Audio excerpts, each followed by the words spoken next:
¿Cómo crecer en un mundo que se cae a pedazos? Es mi canal y yo elijo los temas.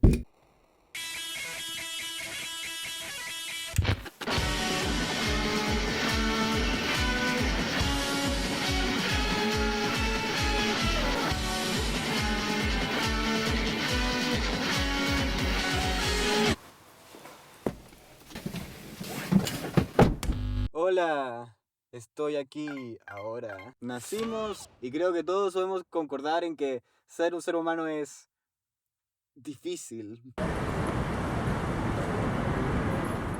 En nuestras vidas creo que podemos concordar en que los momentos más dolorosos suelen ser también aquellos de cambio.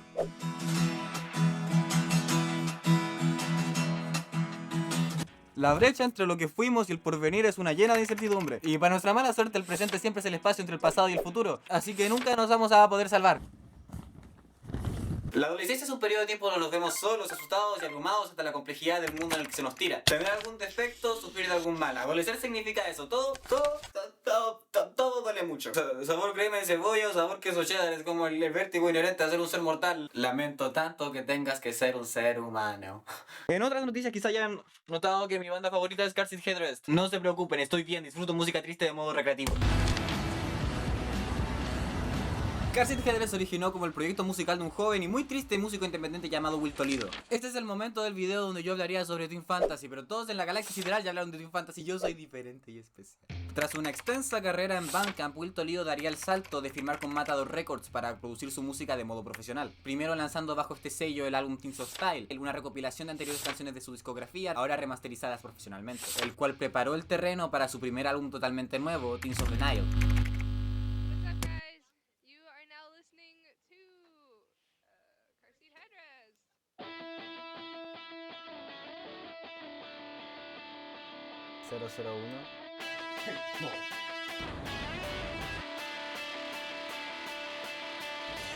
Ya. ¿Qué crees que define la adolescencia? Los cambios de ánimo. Ese cambio de la niñez a la adultez a un nivel más mental. Por lo menos lo que he vivido sería la soledad. Las amistades, las enseñanzas de los padres y al final tu círculo social. Independiente de la crianza de la gente, los cambios de ánimo siempre van a estar presentes en la persona. Estar solo, andarte puedes cagar. La niñez es esta parte donde aprendes qué es el mundo y cómo funciona, al menos lo básico. Y la adolescencia es cómo empiezas a relacionarte con ese mismo entorno. Un montón de experiencias. Muchas veces te sueles ver influenciado por quienes te rodean, o quizás ya sea por miedo, la inseguridad de que no te acepten, cosas así. Una persona, no sé, que ha pasado por muchos problemas en casa, posiblemente empieza a tener miedo a opinar en su misma casa. Eso sería como algo que se va a notar mucho en la adolescencia, el tema de los cambios de ánimo. La adolescencia es cuando cumples 12 años. El mundo, la gente... Teens of the Nile es un álbum conceptual que sigue la historia de un personaje llamado Joe.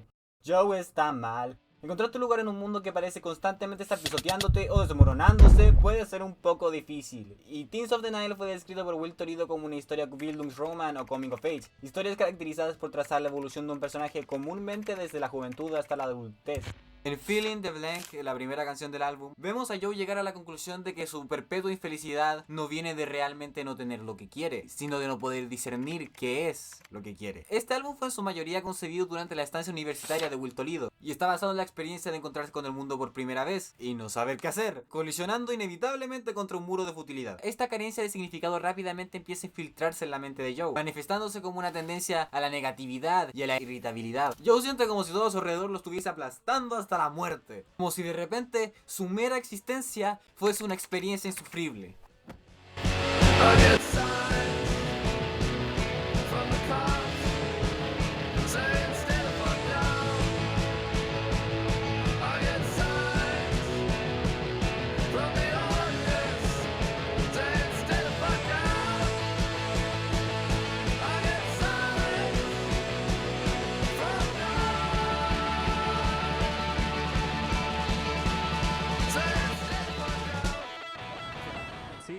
Estos sentimientos de futilidad acaban por alienar a Joe de su entorno, cerrándose a la posibilidad de ver la luz y fervientemente resistiéndose a cualquier intento de ayuda externo, como si estuviese manteniendo la respiración para evitar ahogarse en el mar de hostilidad que se ha vuelto su vida, creando así una distancia cada vez mayor entre Joe y su entorno, generando así este grado de separación e intimidad que impregna todo el resto de Teens of the Nile, convirtiendo el álbum en un espectáculo a puertas cerradas.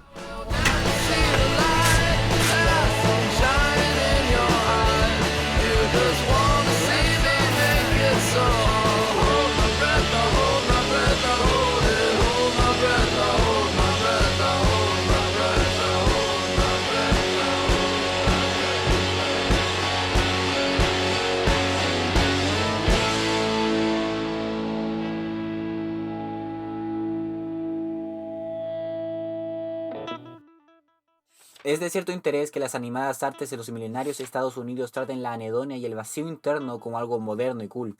Quizás sean los vestigios de la glorificación romántica del Weltschmerz, no sé cómo se pronuncia, que significa cansancio del mundo o hastío moderno. Tal vez sea el hecho de que la mayoría de las artes aquí son producidas por personas mayores, sofisticadas y cansadas del mundo y luego consumidas por personas más jóvenes, que no solo consumen arte, sino que lo estudian en busca de pistas sobre cómo ser moderno y cool. Y tengan en cuenta que, para los niños y los más jóvenes, estar a la moda y ser cool es lo mismo que ser admirado, aceptado, incluido y por lo tanto parte de. Olvídese de la llamada presión grupal, es más como hambre grupal, ¿no?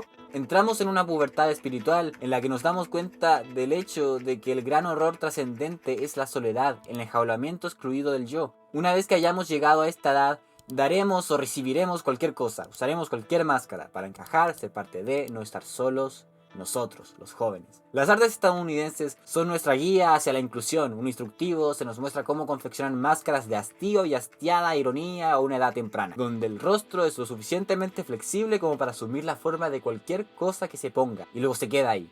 El cansado cinismo que nos salva de sentimientos empalagosos y de la ingenuidad poco sofisticada. Sentir es igual a ingenuidad en este continente.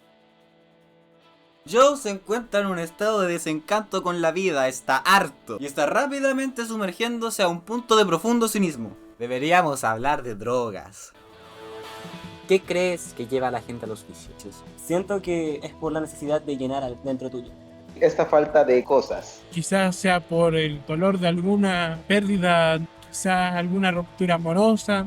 ¿Por diversión, por solo caer bien o por problemas? No sé, si estás muy triste, amargado en tu vida, algo que te libere de ese sentimiento, te vas a obsesionar. Sentir algo que no está, algo que falta. Siempre hay algo que te puede hacer olvidar algo peor, o va a haber algo que va a llenar algo en ti que lo necesitas. O incluso quizás puede llegar a ser por aceptación social más que nada. Estáis viendo súper cinemático, Juan Pablo.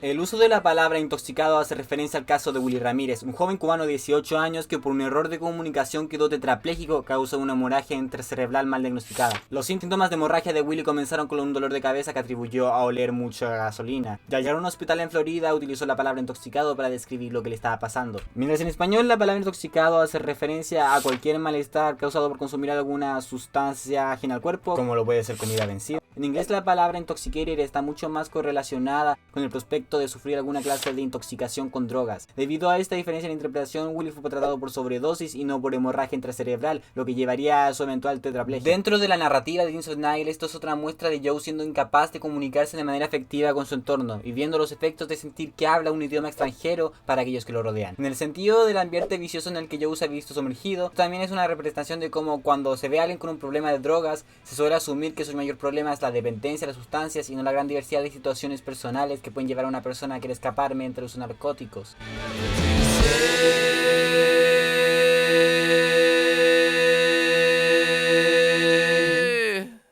Pero después de un tiempo en la taberna llega un momento, un recuerdo de otro lugar, un anhelo por la fuente, y los borrachos deben retirarse de la taberna. El Corán dice, todos vamos a volver, la taberna es una especie de infierno glorioso que los seres humanos disfrutan, sufren y luego abandonan en su búsqueda de la verdad. La taberna es una región peligrosa donde a veces son necesarios los disfraces, pero nunca escondas tu corazón, manténlo abierto. Una ruptura o un llanto hacia la calle comienzan en la taberna, y el alma humana voltea para encontrar el camino a casa.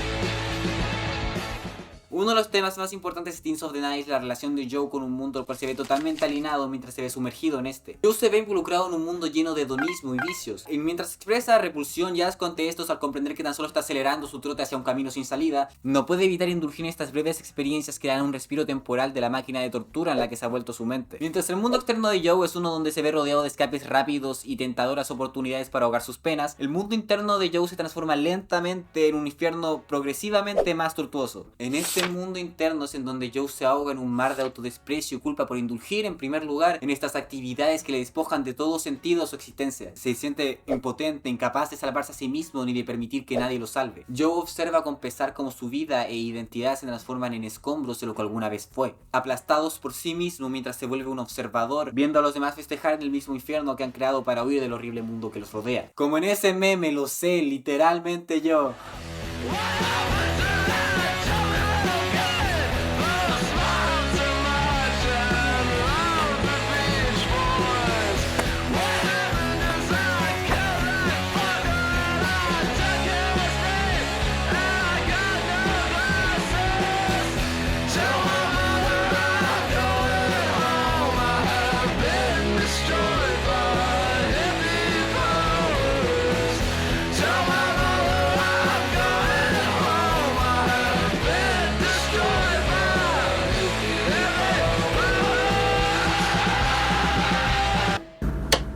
Entonces Sofá respondió: todas estas palabras quedarán sin respuesta. ¿Este hablador debe ser reivindicado? Tu charla ociosa reducirá a otros al silencio. Nadie te reprenderá cuando te burles. Le dices a Dios: mis creencias son perfectas y soy puro ante tus ojos. Ay, como quisiera que Dios te hablara, que abriera sus labios contra ti y te revelara los secretos de la sabiduría. Porque la verdadera sabiduría tiene dos lados. Sepa esto, Dios incluso ha olvidado algunos de tus pecados.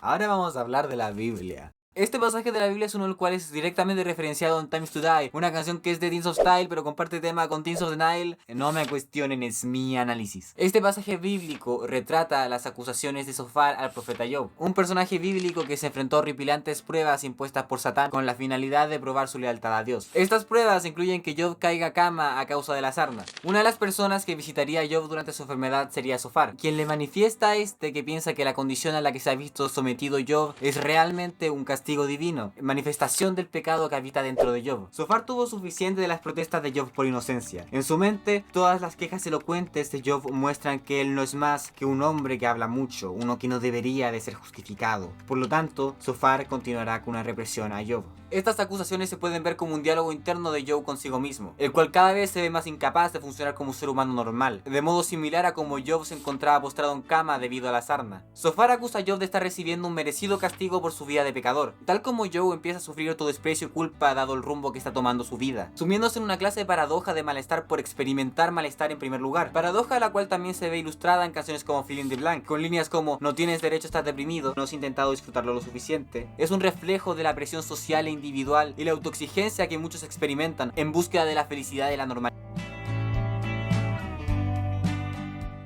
¿Te sientes capaz de comunicarte con los demás? Depende mucho de la situación de la que estemos conversando. Me costaría si es que no fuera alguien cercano.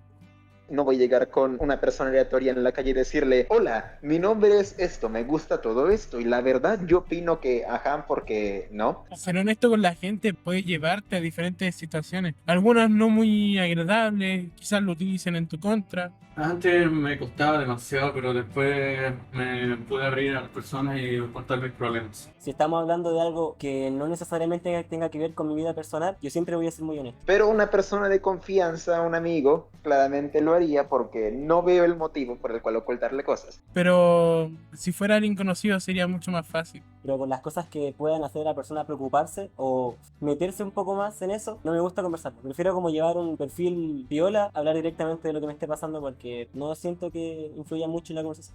Yo creo que la honestidad es tal cual la base de cualquier amistad, relaciones en general. Muchas amistades, parejas, relaciones tal cual entre familias se rompen justamente por esa falta de honestidad. I walked around town, felt like I was in Sodom. There were filthy people seeking comfort for their bodies. place, it was so obscene. Joe ejerce una comparación del ambiente en el que se está moviendo con Sodoma. Sodoma es una ciudad que, según el Antiguo Testamento de la Biblia, fue destruida por Dios por ser un lugar plagado de pecado, vicios y malicia en general. Joe siente una necesidad de escape de su propia conciencia. El concepto de la conciencia como una máquina que no se puede apagar es uno que también está muy presente en el resto de discografía de Car Seat Headrest, con líneas como: no puedo apagar esta cosa, me sigue persiguiendo, solía ser tan humana y ahora solo es una máquina. ¿Acaso es más difícil hablar cuando sostienes la máquina? ¿Es más difícil dormir si lo puedes oír respirar? So there I was, just another shitbag civilian, afraid of the cops when I was outside, afraid of my friends when I was inside, and I grew tired of the scene. When my dad showed up, he was like,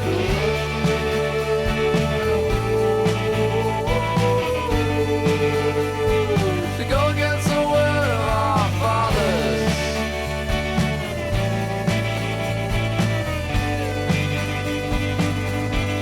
It goes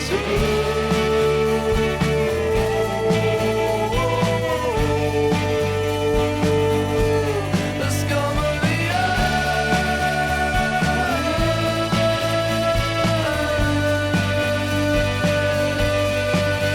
Now we are just teens who start. No, we are just victims of the contemporary style. There was a turtle by the name of Bert, and the turtle was very alert. When danger threatened him, he never got hurt. He knew just what to do. He ducked and covered, ducked and covered. He did what we all must learn to do. You and you and you and you, duck and cover. Be sure and remember what Bert the Turtle just did, friends, because every one of us must remember to do the same thing. That's what this film is all about. Duck and cover. This is an official civil defense film produced in cooperation with the Federal Civil Defense Administration and in consultation with the Safety Commission of the National Education Association.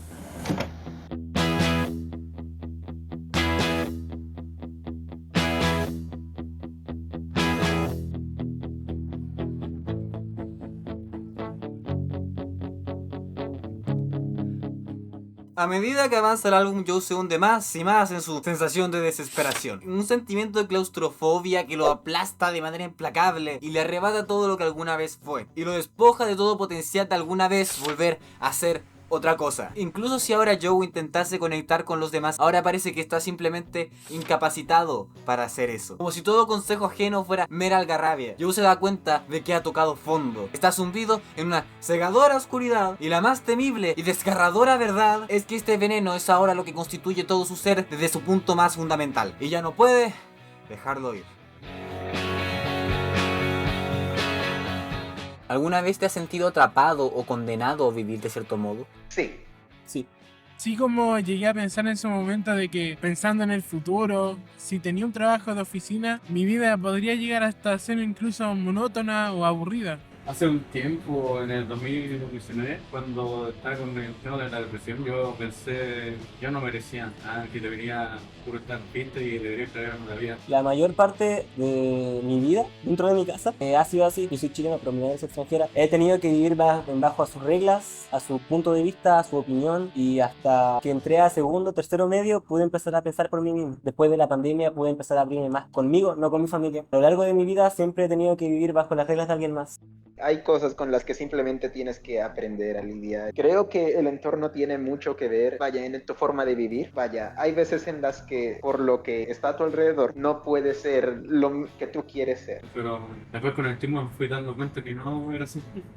Obviamente la gente lo va a ver como piensa la gente de antes, las cosas eran distintas y tal, pero es diferente a como yo lo hice con mi familia. Es diferente a lo que yo tuve que pasar bajo el techo de mi casa. Simplemente ya me dejó de importar porque sé que nada va a hacer que su modo de pensar cambie. Crecieron con esa cosa y no nada los va a hacer cambiar, sino que simplemente van a seguir con como ellos quieran pensar. Y siempre van a pensar que lo que ellos dicen es lo correcto, cuando no es así. pongámosle, una persona muy artista que le encanta el arte, pero todo su entorno, toda su familia, todos sus amigos no creen realmente en eso, no tiene ninguna forma en la que pueda expresarse de esa forma. Hello, my friend, we've been waiting for you for a long time. We have reason to believe that your soul is just like ours. Did you ever get the feeling you were just a little different? Well, here's our webpage, you finally found a home. Good people get good advice, get a job, eat an apple, it'll work itself out. It's a fate, it's chemistry, it's your own fault. Well, listen to us, we're just people too.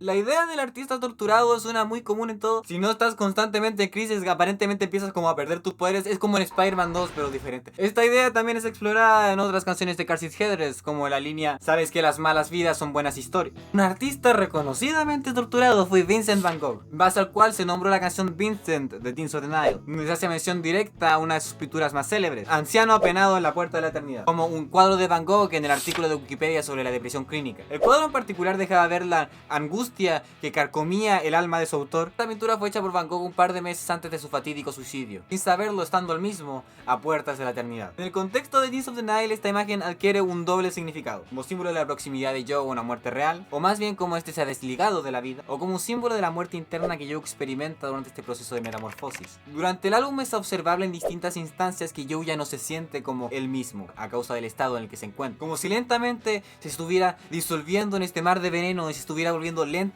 parte de él, perdiendo su identidad o transformándose esta en algo enteramente negativo. Hal, que es vacío pero no tonto, teoriza en privado que lo que pasa por la moderna y cínica trascendencia del sentimiento es en realidad una especie de miedo a ser realmente humano. Ya que ser realmente humano, al menos tal como lo conceptualiza, implica probablemente ser inevitablemente sentimental e ingenuo, propenso a la pegajosidad y en general, patético. Es ser en algún sentido interior básico siempre infantil, una especie de niño con apariencia no del todo adecuada que se arrastra anaclíticamente por el mapa, con grandes ojos húmedos, piel suave, cráneo enorme, baba pegajosa. Una de las cosas realmente americanas de Hal probablemente es la forma en la que desprecia aquello por lo que se siente realmente solo, este espantoso yo interno, incontinente de sentimiento y necesidad, que palpita y se retuerce justo debajo de la máscara vacía de la cadera, la anedonia.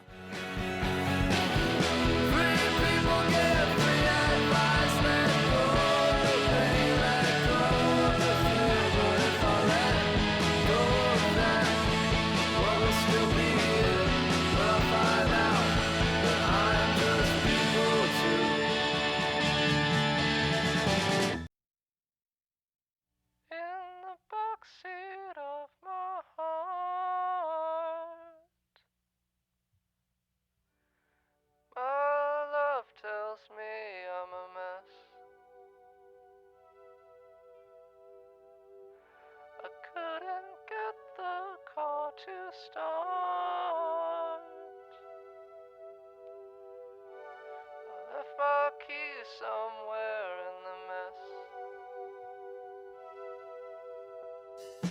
La figura de Van Gogh y su relación con el arte es particularmente relevante cuando se la ve en paralelismo con la relación de Joe con el arte. Sabemos que Joe es un músico porque Will Toledo lo ha definido como él mismo pero con más problemas de sustancias. Al analizar la obra y vida de Van Gogh es imposible no notar el lazo entre su estado mental y su arte, con frases como "puse mi corazón y alma en mi trabajo y he perdido la cabeza en el proceso", y yo estoy en un auto solo a las 2:42 de la mañana. Grandes momentos de la creación de contenido.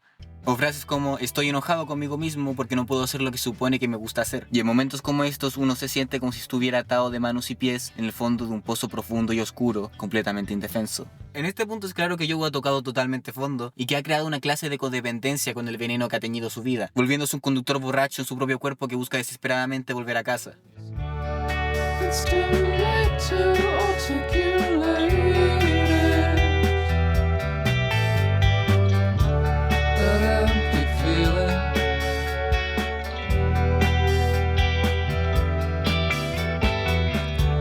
We share the same thing.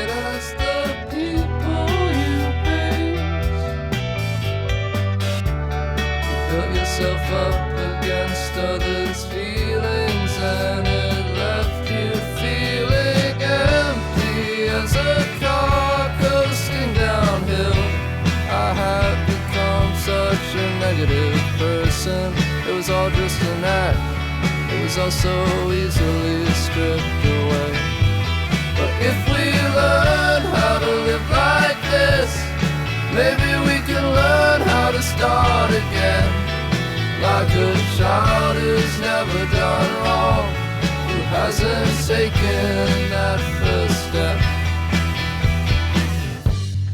Las ballenas asesinas, a pesar de su nombre, no suelen ser animales agresivos en contra de los seres humanos. Esto cambia cuando están en cautiverio, donde son reconocidas por tornarse violentas. Tal como Joe lentamente se ha terminado por transformar en un ser lleno de negatividad a causa de estar prisionero de sí mismo y prisionero del entorno. En Drunk Drivers Killer Whales vemos a Joe llegar a la conclusión de que incluso si parece que él tiene, debe y merece sufrir, quizás las cosas no tienen por qué ser así. Quizás no deberíamos tener ballenas asesinas en cautiverio en primer lugar. Quizás no se supone que solo seamos conductores borrachos de nuestros propios cuerpos, buscando escapar o encajar en mandatos societales. Joe está encerrado en su propio ego y mediante distracciones, vicios y una falta de responsabilidad y ambición se ha vuelto prisionero de sí mismo. Tal como un conductor borracho es víctima de sí mismo y está a merced de lo que el mundo le tire. La esperanza interna de Joe lentamente se vuelve lo suficientemente fuerte, lo suficientemente ruidosa, acumula la suficiente fuerza para volverse un grito de rebeldía y de liberación para sí mismo. En algunas versiones de Drunk Drivers Killer Whales se traen de vuelta letras de anteriores canciones de Car Seat Headrest para el cierre de la canción, como: y si no encuentras a tus amigos, te puedes ir sin ellos. Si te quedas sin drogas,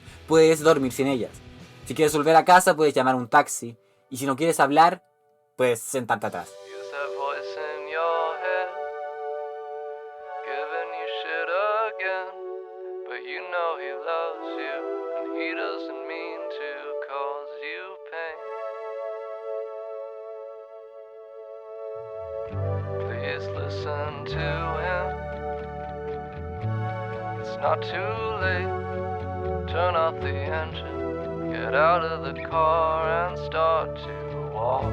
Drunk drivers, drunk drivers, drunk drivers, drunk drivers. It doesn't have to be like this. It doesn't have to be like this. It doesn't have to be like this. Kill a whale, kill a whale.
Mientras más nos acercamos a la conclusión del álbum, más se genera una actitud de rabia por parte de Joe. El rechazo a su entorno y desprecio a sí mismo se vuelve energía que Joe utiliza para intentar ver la luz. El conflicto se vuelve más fundamental a la condición humana y Joe empieza a alejarse de su estado de adolescencia.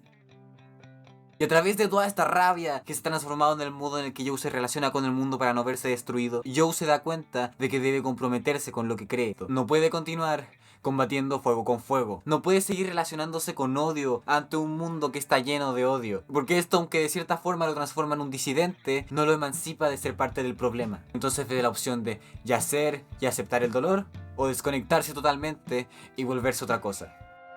If you really wanna make it last, you could commit yourself completely.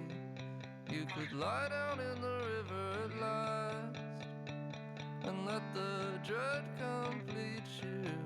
And if you really don't want the pain, you could disengage completely, because it wasn't healthy anyway. and you've got a job and a family. Si pudieras no estar por un mes, ¿lo harías? Yo diría que sí, me costaría bastante. Igual yo creo que sí. No, legítimamente no le veo no le veo caso a simplemente desaparecer y volver. Es como, ¿para qué? Siento que alejarme del mundo, estar solo, hacerlo de cualquier manera, estaría bien. Ya por un tema de tomarme un descanso de algunas personas, de la vida misma, quizás. Es que no, porque si me desaparezco unos días, voy a recibir mensajes del Benja diciendo, César, te moriste, no. Y va a llegar al Juanpa y me va a decir, sigues con vida. Y yo no quiero que eso pase, no de nuevo, ayuda. Y aparte igual siento que estaría bien que el mundo tenga un descanso, que pucha, al ser una persona que finge mucho como es con la gente, no como de una mala manera, como ser una persona falsa, pero más como una persona alegre. Estar alejado de esa gente sería mucho más fácil poder, no sé, volver y ser diferente. Uno piensa que molesta tanto a la gente que desearía alejarse de ellos un tiempo, y eso me pasa mucho. No me gustaría porque podría afectar mucho a mi familia y a las personas cercanas. ¿Sin consecuencias? No. ¿Tampoco? Poco. Ay, qué bueno. De Cosmic Hero en adelante, el álbum empieza a plasmar imágenes del espacio exterior para simbolizar al artista como alguien que logra escapar de las presiones del mundo y vivir por su propia mano. En Cosmic Hero, Yo cuestiona su propia habilidad para lograr hacer esto, para lograr dejar ir y todo lo que esto significa, diciendo: si realmente te quieres conocer a ti mismo, vendrá ante el precio de no conocer a nadie más. Joe ha caído a otro extremo al intentar escapar del mundo, intentando alcanzar el cielo y volviéndose agresivo respecto a esto. Termina por volver a actuar con resentimiento, cantando cosas como: yo iré al cielo, tú no irás al cielo, yo iré al cielo y no te veré ahí, volviéndose nuevamente juzgamental ante el resto que son tal cual él, terminando por darse cuenta de esto y llegando a la conclusión de que quizás las cosas nunca van a estar bien y simplemente él tiene que aprender a vivir con ello. And if you really wanna make the change, then you would cut yourself off completely. But if you just want it to be okay, it will never be okay.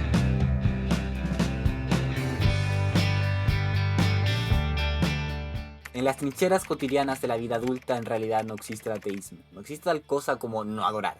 Todo el mundo adora. La única opción que tenemos es adorar. Y una excelente razón para elegir algún tipo de Dios o algo de tipo espiritual a que adorar, ya sea Jesucristo o Alá, ya sea Yahvé o la diosa madre Wicca o las 4 nobles verdades o algún conjunto infragable de principios éticos, es que prácticamente cualquier otra cosa que adores te comerá vivo.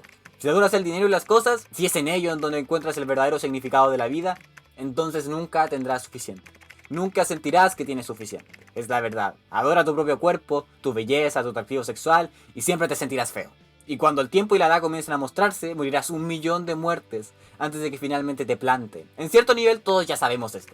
Ha sido codificado como mitos, proverbios, clichés, trivialidades, epígramas, parábolas, el esqueleto de toda gran historia. El truco consiste en mantener la verdad al frente en la conciencia diaria. Adora el poder, te sentirás débil y asustado y necesitarás cada vez más poder sobre los demás para mantener el miedo a raya. Adora tu intelecto, ser visto como inteligente, terminarás sintiéndote estúpido, un fraude, siempre a punto de ser descubierto, etc.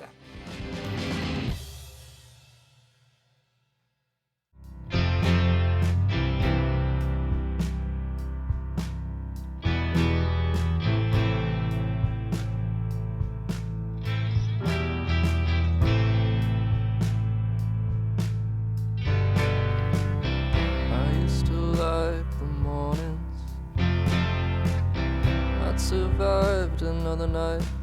I'd walk to breakfast through the garden, see the flowers stretching in the sunlight.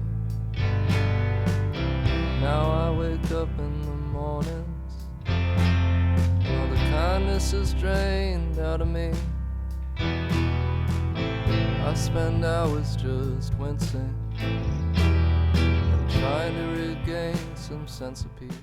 El Costa Concordia fue un crucero que chocó causando 32 muertos e inmensos daños financieros, presuntamente porque el conductor se encontraba en un estado de ebriedad. The Ballad of Costa Concordia es una canción de 10 minutos. Joe se compara nuevamente a sí mismo con un conductor ebrio, uno que finalmente causó daños irreparables, generando este nuevo cuestionamiento en Joe de si siquiera él es capaz de arreglar su vida. Ya no puede transformar su angustia en nada significativo y superó el punto de poder aprender nada más. And maybe you think I'll learn from my mistake. this time. It's just gonna break me. If only I could sustain my anger.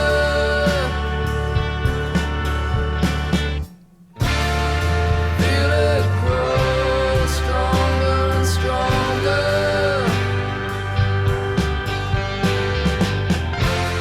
It sharpens to a point, sheds my skin,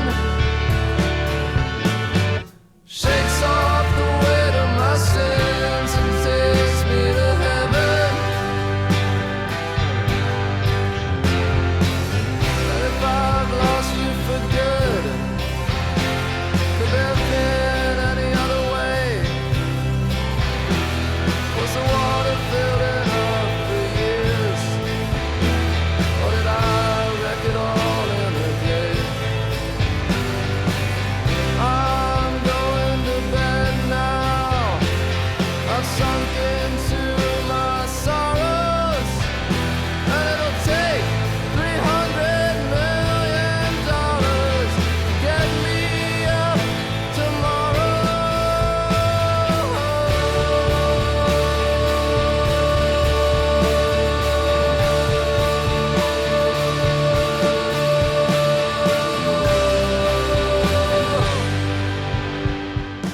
Aquí es donde Joe llega al final de lo que parece un camino sin salida, y solo le queda observar su barco hundirse, levantando banderas blancas de derrota y lamentando su final con un discurso acerca de cuán poco preparado se sentía para afrontar el mundo. Fue un error caro. Mi caballo se rompió la espalda para traerme hasta aquí. Tengo su sangre en mis manos por ningún motivo. ¿Pero qué se suponía que hiciera? ¿Cómo se suponía que supiera cómo usar un amplificador de válvulas? ¿Cómo se suponía que supiera cómo conducir una van? ¿Cómo se suponía que supiera andar en bicicleta sin lastimarme? ¿Cómo se suponía que supiera hacerme la cena? ¿Cómo se suponía que supiera cómo mantener un trabajo? ¿Cómo se suponía que recordara llevarme mi mochila después de dejarla para jugar básquetbol? ¿Y cómo se suponía que no supiera cómo no emborracharme cada jueves, viernes, sábado y por qué no domingo? ¿Cómo se suponía que supiera dirigir este barco? ¿Cómo diablos se suponía que supiera dirigir este barco? Fue un error caro, no puedes decir lo siento y se acabó. Se me dio un cuerpo que se cae a pedazos, mi casa se está cayendo a pedazos, y se me dio una mente que no puede controlarse a sí misma, y se me dio un barco que no puede dirigirse solo. ¿Qué tal unas vacaciones para sentirme bien? Mi caballo se rompió la espalda y me dejó aquí. ¿Cómo se suponía que supiera? Y Dios no me perdonará, y tú no me perdonarás. No menoscabra mi corazón. ¿Y cómo se supone que haga eso? Cuando voy a la misma habitación todas las noches, y duermo en la misma puta cama todas las noches. La misma puta cama, con el cobertor rojo con líneas blancas, y la ampolleta amarillenta del pecho que me hace sentir como si estuviera muriéndome. Este mar es demasiado familiar. ¿Cuántas noches me he ahogado aquí? ¿Cuántas veces me he ahogado? Me rindo.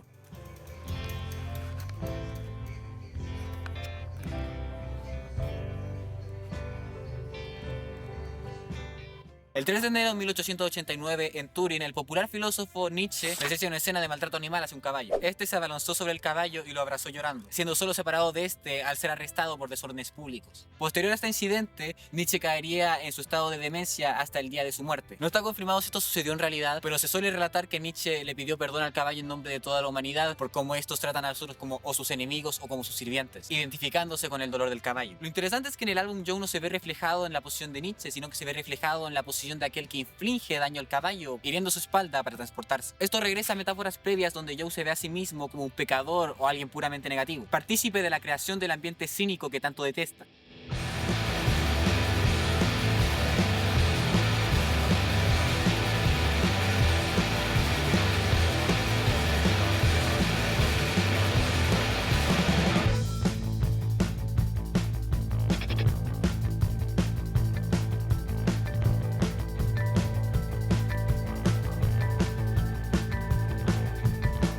Let us take you back to where we came in. We were united and undivided nation. We got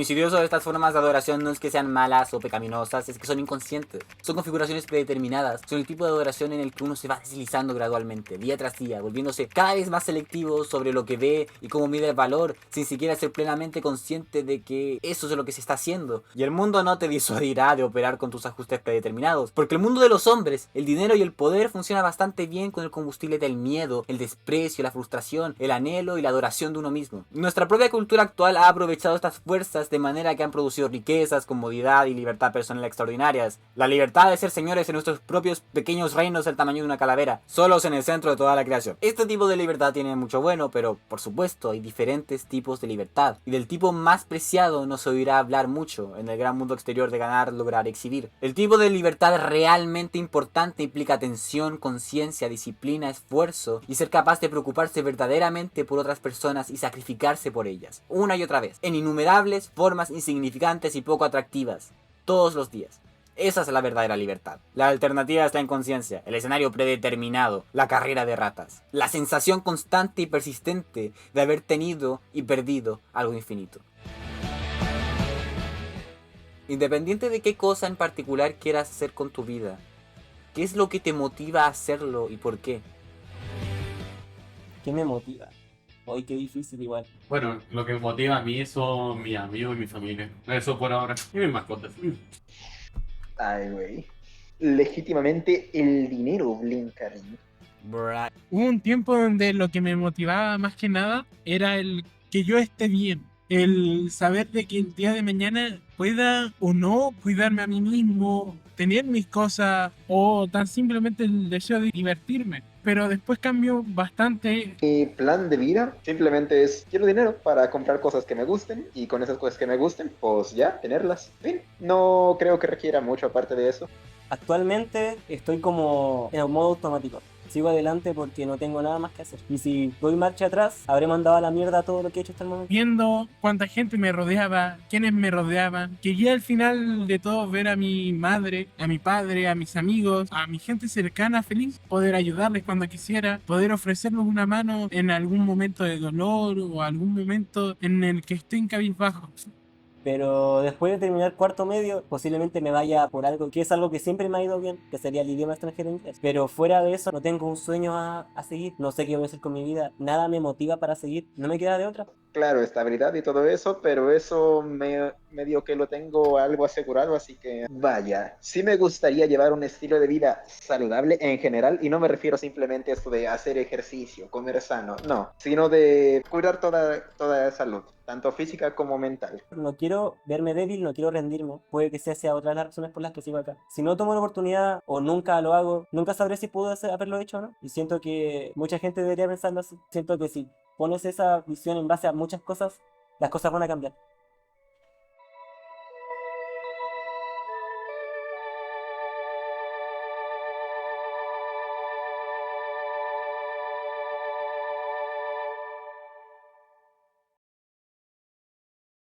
Por cierto, este video es totalmente inmonetizable porque decidí hacerlo con música con copyright y me niego a hacerlo sin ella. En general, todo este canal es inmonetizable porque subo como un video al año. Si quieren ayudarme a que pueda invertir más tiempo en hacer estas cosas, pueden donarme en Ko-fi, donde podrán ver mis videos 2 días antes de que salgan, cuando los haga. Estos videos me cuentan sudor, sangre, lágrimas y horas, muchas horas en hacer. Accederán a un rol especial en mi server de Discord, que por cierto, el Blinkord está en la descripción. Les juro que estoy vivo y siempre voy ahí a hablar cosas coherentes y entro en llamadas y digo, wow, hola, ¿cómo están? Significaría mucho que vinieran a ser parte de mi secta. Tenemos un server de Minecraft que probablemente live streamé en algún punto, que por cierto, tengo un Twitch, pueden seguirme ahí. Pero sobre todo suscribirse a este canal y sobre todo activar las notificaciones para saber cuando estoy cometiendo mis horribles crímenes de guerra. También pueden estar al tanto de mi vida personal, en mis proyectos fuera de YouTube, y mi vida en mi Instagram y en mi Twitter, que están en la descripción también, todo está en la descripción. Ahí publico y actualizo en el proceso de estos videos y de lo demás que esté haciendo en la vida. Hacer todas estas cosas ayuda al proyecto pasional que es este canal. Muchas gracias.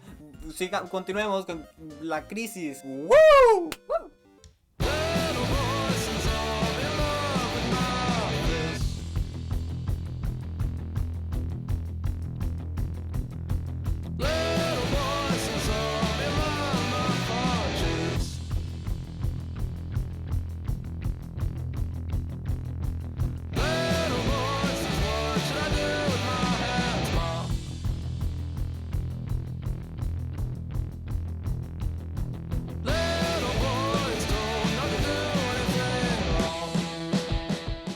El hombre no aceptará su propia insignificancia a menos de que pueda transformarla en sentido al mayor nivel posible.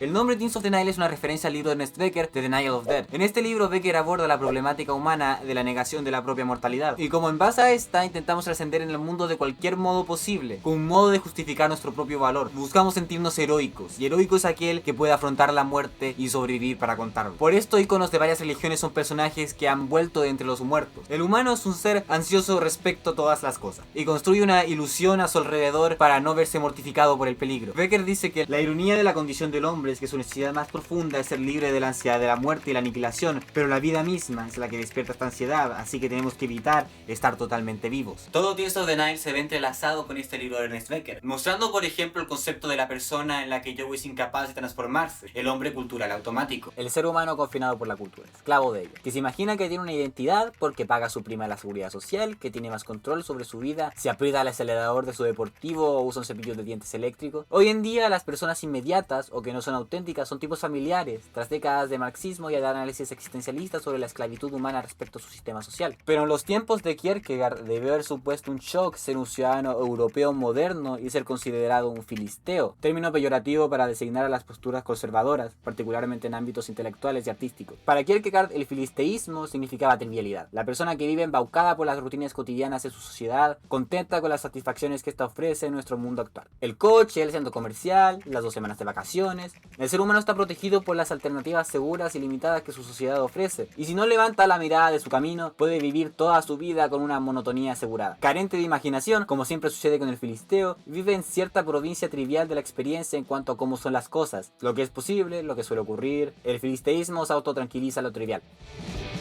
Cuando el individuo siente que este proyecto de inmortalidad está fallando y ha perdido el sentido, este queda desnudo de ilusión ante su propia futilidad. El neurótico opta a salir de la vida porque está teniendo dificultades para mantener sus ilusiones respecto a esta, lo que prueba nada menos que la vida solo es posible con ilusiones. Saco esto a flote sobre todo porque explica el origen humano de un sistema basado en el miedo, la competitividad y la necesidad de aplastar al otro. No parece haber ninguna manera de vivir plenamente sin surcar por el miedo natural de algún modo u otro, del miedo propio y del de los demás, porque cuando esto no sucede toman lugar las peores atrocidades de la historia humana. Dictaduras, genocidios, guerras, discriminación, crímenes horripilantes ocurren por este motivo tan fundamental, creando ciclos de pueblos reprimidos y enojados.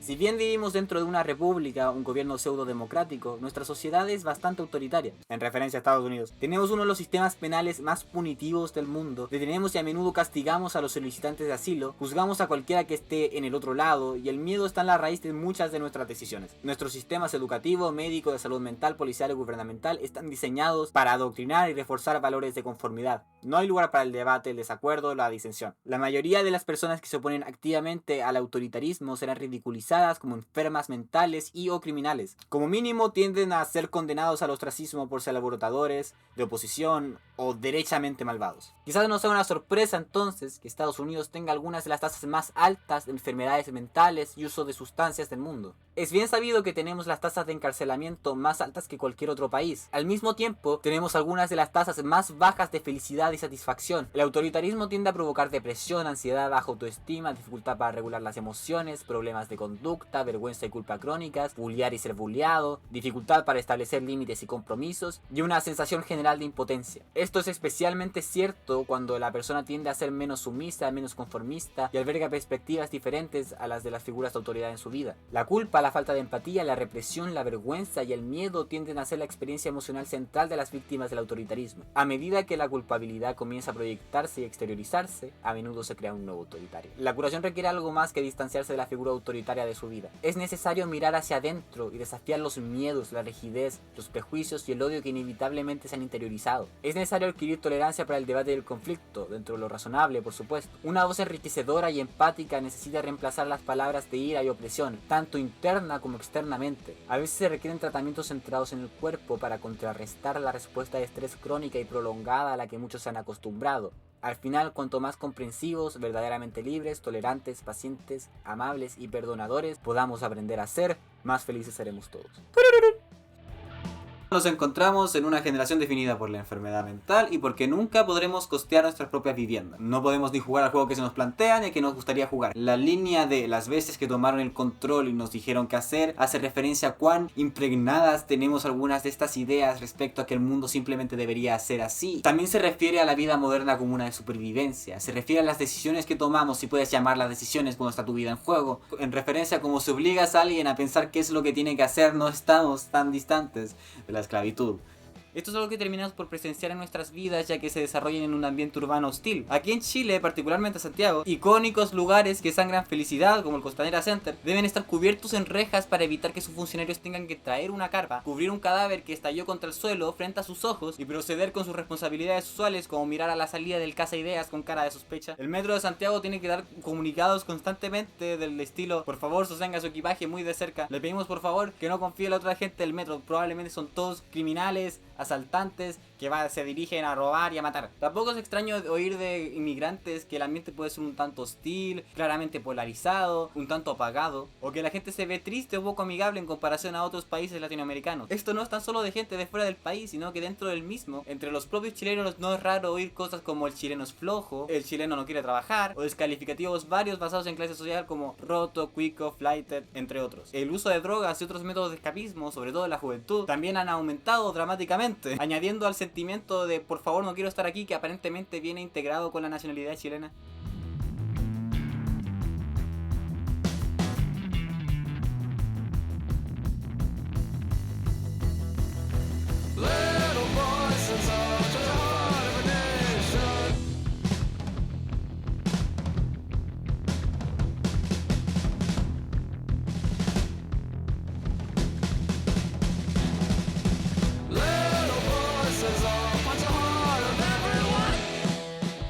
Diferentes medios chilenos han informado sobre un nuevo reporte de la OMS en el que la organización exhorta al gobierno chileno a invertir en combatir la depresión, enfermedad que padecen más del 17% de los chilenos, lo que los convierte, según este informe, en el país más depresivo del mundo. La información también indica que Chile es líder en América Latina en suicidios y es, junto con Corea del Sur, una de las 2 naciones que reporta una tasa de aumento en suicidios de niños y adolescentes. Para explicar la infelicidad del chileno promedio, particularmente de los habitantes de ciudades como Santiago, donde en solo 12 años aumentó 470% el consumo de antidepresivos, debemos señalar que Chile ha sido el país que ha abrazado con mayor determinación el neoliberalismo en la región, o que ha sido el país que ha sido obligado a adoptar esta ideología. El neoliberalismo se ha convertido en la ideología global dominante, curiosamente, sin que se mencione mucho que está gestionando todas nuestras relaciones económicas y políticas. Como señala George Monbiot en su extraordinaria revisión del neoliberalismo en The Guardian, el neoliberalismo se ha vuelto tan ubicuo que ya casi ni reconocemos que existe y que es una ideología.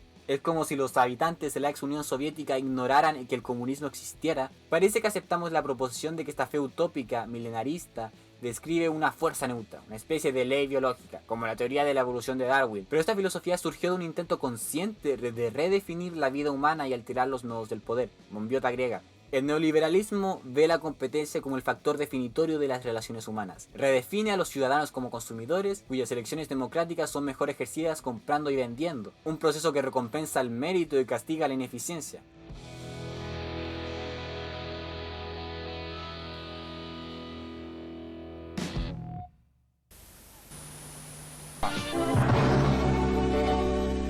Ya es parte de nuestro diario vivir el viajar en el metro de Santiago, uno de los más modernos del mundo, cuya velocidad constante lo hace el medio de locomoción colectiva más rápido en la zona urbana. Accesos expeditos y mecanizados hacen de este transporte de pasajeros un medio de inigualable confort para los que viajan en él. Y así son cada día más las personas que se incorporan a estas ventajas, contribuyendo con ello a una ciudad más limpia y libre de contaminación. Esta es la verdad de un país que crece y progresa de acuerdo a las tecnologías más modernas y avanzadas del mundo, mejorando así la calidad de vida de los chilenos, lo que ninguna voz podrá desmentir. La voluntad del hombre es la que construye la realidad.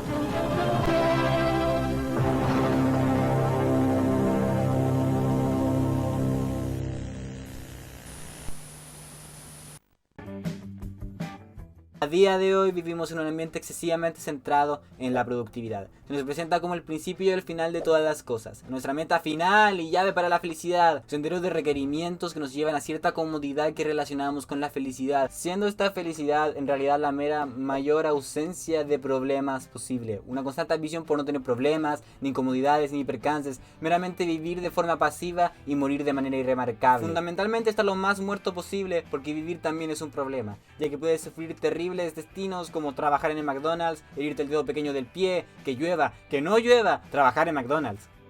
Este modo, estas frívolas metas generan una confusión ante nuestras necesidades más abstractas, nuestras necesidades más fundamentalmente humanas, las que no son sujetas a una realidad matemática. Esta hostilidad se transforma en un ambiente urbano, donde si tienes que interactuar con otro ser humano, probablemente sea a modo de intercambio. Cajero del Burger King tiene cara de que si aparece otro cliente que pidió una hamburguesa sin queso, se la dieron con queso, va a meter la cabeza en la freidora junto a las papas fritas. La señora del pasillo 5 de zapatería parece estar a punto de sacar los cordones de alguno de los zapatos para estrangularse con ellos. Doblaste mal y un taxista te gritó algo y tú le levantaste el dedo de medio. El grupo de personas que camina frente a ti camina de manera horizontal evitando que puedas adelantarlos. Hay un evangélico gritando en la calle, una señora te miró feo, hay un hombre llorando en su auto, el señor de la impresora color te pide que pagues en efectivo, no puedes hacer un trámite en el banco porque no te capta la huella dactilar, vas a otro banco y te ayudan, significando que el primer sujeto simplemente no te quería ayudar y perdiste como 3 horas extras en eso. Te ladra un perro, te caga un pájaro, tú pediste la hamburguesa sin queso. Hace unos días observé un hombre de eterno en un Burger King que parecía como si hubiera perecido hace semanas en su asiento. Me percaté de él porque se veía ridículamente triste. No tengo la menor idea de si este hombre estaba teniendo alguna clase de problema, pero la imagen se quedó conmigo. Este claramente titulado hombre de oficina comiendo solo en un Burger King, con una cara digna de haber sido testigo del violento asesinato de sus padres. El punto al que quiero llegar es que este hombre hizo todo lo que se suponía que debía de hacer. Y ahora, siendo un punto en mi video de YouTube, donde lo destaco por lo particularmente patético que se veía. Lo vi como por 10 segundos, quizás algo le sucedía y yo le asigné un significado por autosugestión. ¿Te sientes capaz de ir contra la corriente por lo que crees? Yo diría que sí. Sí, y lo he hecho. Por eso estoy acá. Una profesora de primero medio, me acuerdo de que sí nos comentó el caso de que si era necesario, si era por lo correcto, que fuéramos en contra de la marea. Lo que me lleve a mí, que me lleve a la felicidad, o que esté conmigo, no, que lleve como hasta conmigo, hasta ser yo. Cuando una persona de verdad cree en lo correcto, yo creo que casi cualquiera seguiría eso, si de verdad es fiel a su convicción moral, por decirlo de alguna manera. Nunca, en las cosas que he querido hacer, nunca he recibido el apoyo de nadie. Amigos, sí, pero el tema principal por lo que uno hace algo es porque su familia le da el apoyo sobre lo que quiere hacer. Ya sea que la gente nos critique o nos vea mal, si al final es por algún deseo de hacer lo correcto, hagamos caso a nuestros principios e ideales y hacer lo correcto. Puede contar el dinero, puede contar el apoyo directamente de un familiar súper cercano. Pero, pucha, he hecho lo que he hecho hasta ahora por seguirme a mí. No todas las cosas, pero cosas como estudiar lo que estoy estudiando ahora o vivirme directamente por algo que me gusta. Ahora, si es una situación familiar que están funando al Benja por múltiples crímenes en Afganistán, cosa que es verdad, pero no viene al caso. Entonces ahí sí digo no, porque esto de verdad me importa. Y aunque todo el mundo diga que no, no voy a traicionar ese principio, a ese amigo. Así que sí, depende del caso. Mi familia era mucho de estudia algo que te dé plata, llega a ser médico, llega a ser algo con el banco, etcétera, pero no mucho de eso me hacía feliz. Entonces el tema de poder expresarme de la manera que lo hago en base a cocinar me hace feliz. Y he hecho todo eso en base a mi propia juzgación. Frank Sinatra es recordado especialmente por lo difícil que era trabajar con él al ser una persona un tanto terca. Es recordado por hacer las cosas a su manera. Estos rasgos que solemos relacionar con la inmadurez de un niño son el modo ilógico e indomable con el que Joe decide afrontar el mundo. Al completar este proceso de metamorfosis de la adolescencia, Joe es capaz de ver el valor de actuar sin prejuicio, en el acto que no busca una respuesta tal como lo haría un niño. Volviendo a la negación de la muerte, Becker habla de que no es que los niños sean viciosos, egoístas o dominantes, es que expresan tan abiertamente el destino trágico del hombre. Deben desesperadamente justificarse a sí mismos como objetos de valor primario en el universo. Deben destacar, ser héroes, hacer la mayor contribución posible, demostrar que cuentan más que nada o nadie más. Joe tiene que aceptar estas características más infantiles de sí mismo para poder finalmente soltar el veneno que está corriendo por sus venas. Debe dejar de saber todo lo que sabe y enfrentarse a la vida de un modo más obstinado. Y al mismo tiempo ser capaz de afrontar las consecuencias de esto sin derrumbarse. Debe ser capaz de decir que la chupa ese edificio en particular todo está mal. Joe llega a comprender que la única manera de conectar con el mundo es tocar su corazón, violentamente.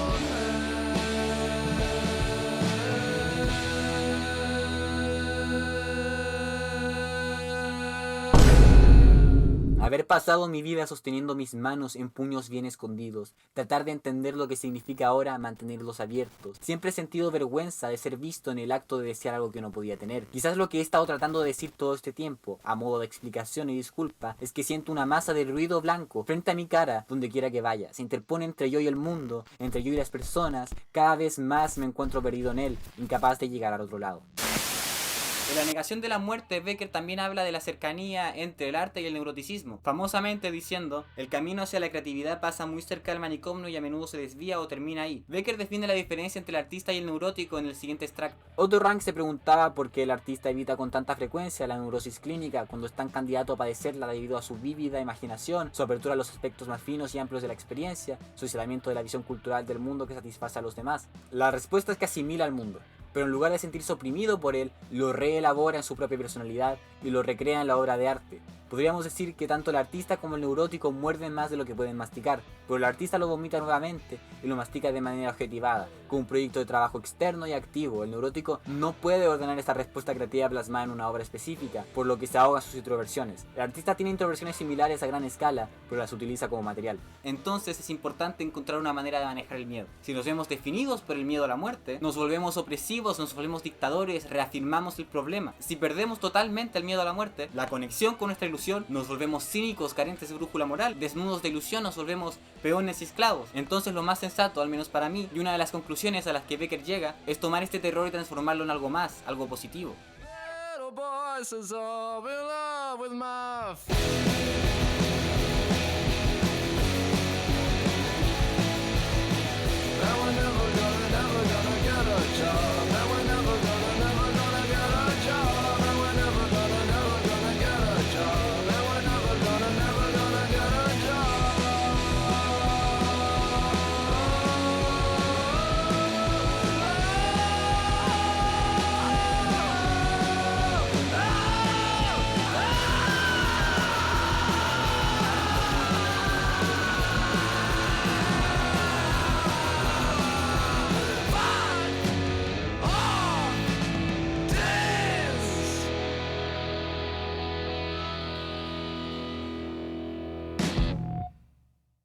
Los pescadores saben que el mar es peligroso y que la tormenta es terrible, pero nunca esos peligros les han parecido suficiente razón para permanecer en la costa.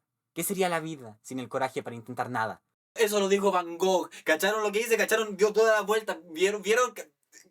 ¿Captaron? Connect the Dots acaba con Joe repitiendo varias veces: y nunca jamás conseguiremos un trabajo, y nunca jamás conseguiremos un trabajo. Esto representa que Joe es un maldito comunista que quiere destruir la meritocracia y a los Estados Unidos de América con su agenda gay, progresista, marxista, comunista, masónica, satánica. Según Van Gogh, del que ya hemos hablado en este video, la profesión es la razón por la que estás en la tierra, con tanta pasión e intensidad que se vuelve una llamada espiritual. Como quizás se darán cuenta, esto no tiene mucho que ver con el concepto concepto actual que tenemos de trabajar, que funge claramente un poquito distinto a eso. Joe decide que nunca va a levantar la pala porque el hoyo que iba a acabar con esa pala era insignificante y carente de sentido. En vez de esto, Joe va a ir a Sodimac Home Center y va a meter la cabeza en las casas de los perros para ver cómo es. La última línea en Connect the Dots es...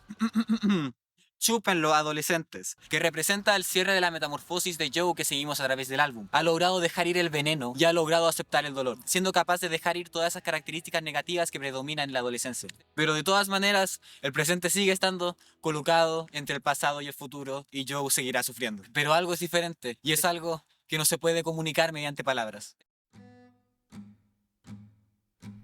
I saw a horse and it saw me. You know their skulls are so crazy, but they still can't see. It had big brown eyes shining inside. It was just a horse, I couldn't tell if it was sad or not. Ya esto después, ya se darán cuenta, por la webcam. Después de como una hora pensarían que no tengo nada más para decir. De hecho no. Todavía quedan como 10 minutos de video después de esta sección. Decidí meter esta acotación aquí porque no cabe al final. Creo que este video es en general el más importante que he hecho en como mi vida y mi existencia. Creo que después de la pandemia el grupo que más se ha visto como socialmente afectado es la juventud y sobre todo los adolescentes. Le pegué al micrófono. Grupo del cual formo parte. Perdón. Cumplí 18 mientras escribía este video. Así es, ahora soy un adulto. Ahora puedo beber, mi responsabilidad penal y no quiero hacer ninguna de esas dos cosas. Este es sin duda el video que más me ha costado hacer y el próximo durará 10 minutos, lo juro.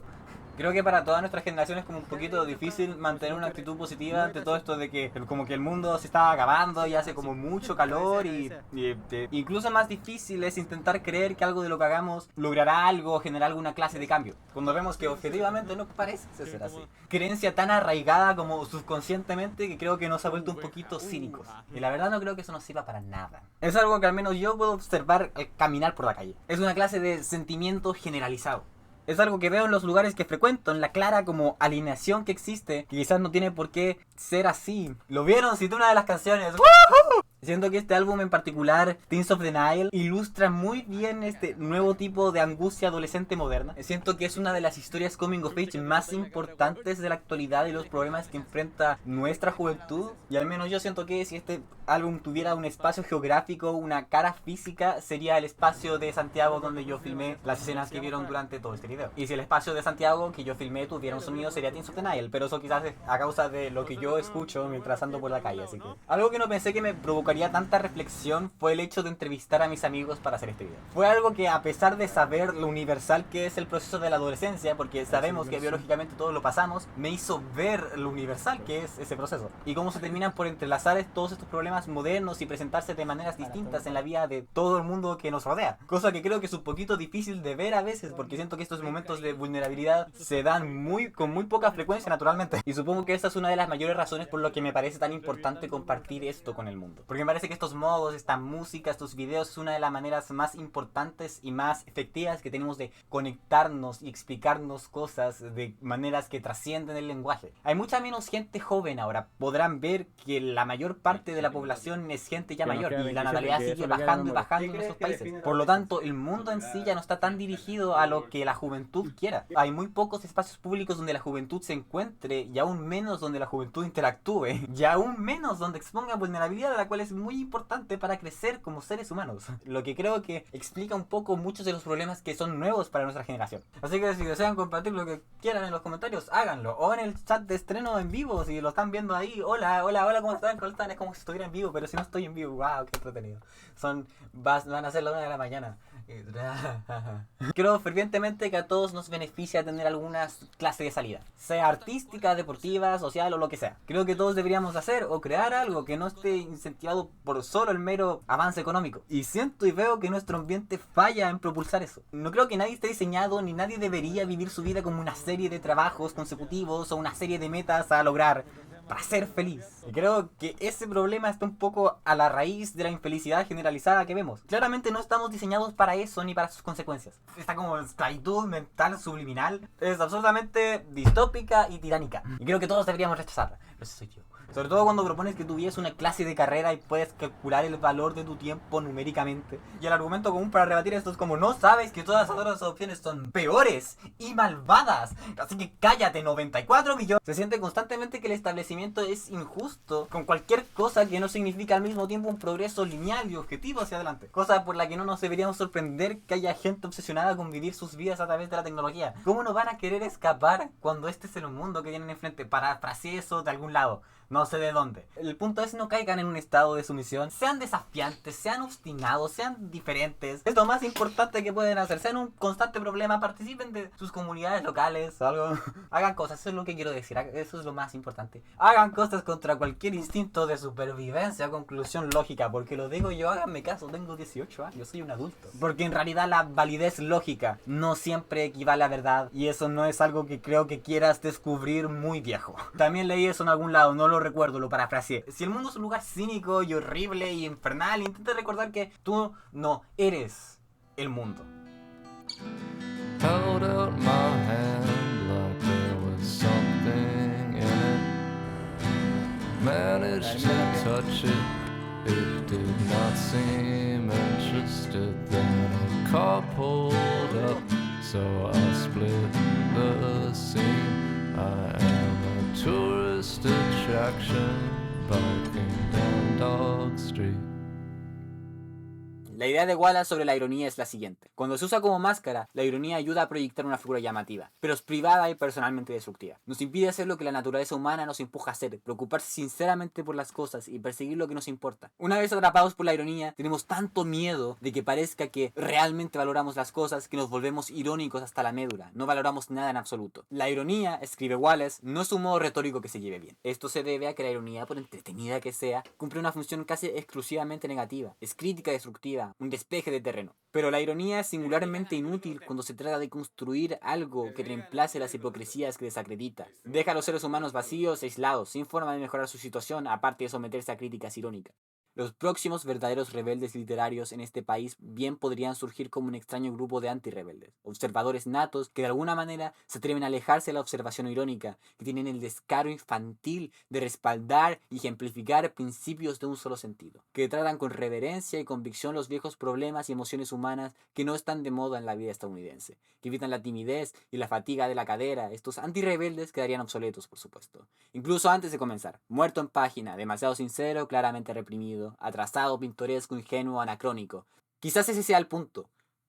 Quizás por eso serán los próximos verdaderos rebeldes. Los verdaderos rebeldes, hasta donde puedo ver, corren el riesgo de ser desaprobados. Los viejos insurgentes posmodernos se arriesgaron a jadear y chillar. Conmoción, disgusto, indignación, censura, acusaciones de socialismo, anarquismo, nihilismo. Los riesgos actuales son diferentes. Los nuevos rebeldes podrían ser artistas dispuestos a arriesgarse al bostezo, a los ojos en blanco, a la sonrisa fría, a los corazones en las costillas, la parodia de los ironistas talentosos, el "oh, qué banal". Arriesgarse a acusaciones de sentimentalismo, melodrama, de exceso de credulidad, de suavidad, de la voluntad de dejarse engañar por un mundo de acechadores y observadores que temen las miradas y el ridículo por encima del encarcelamiento sin ley.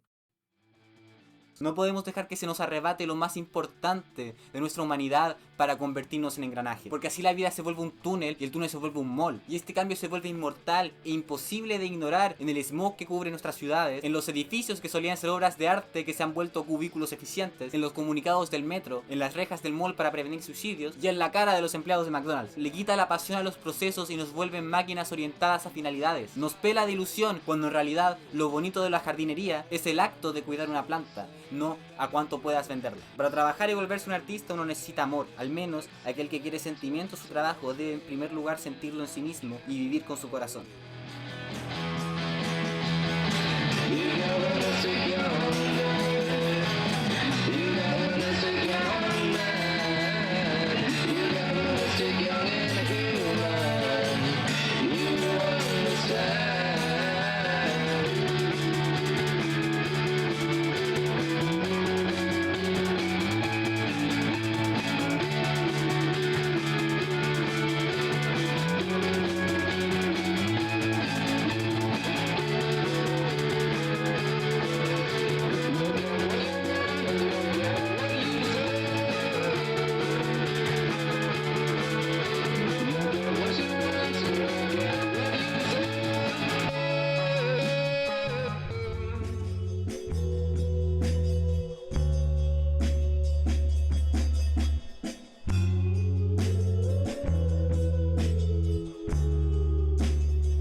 La parte más importante de la juventud es cuando encontráis a Luis y al cuerpo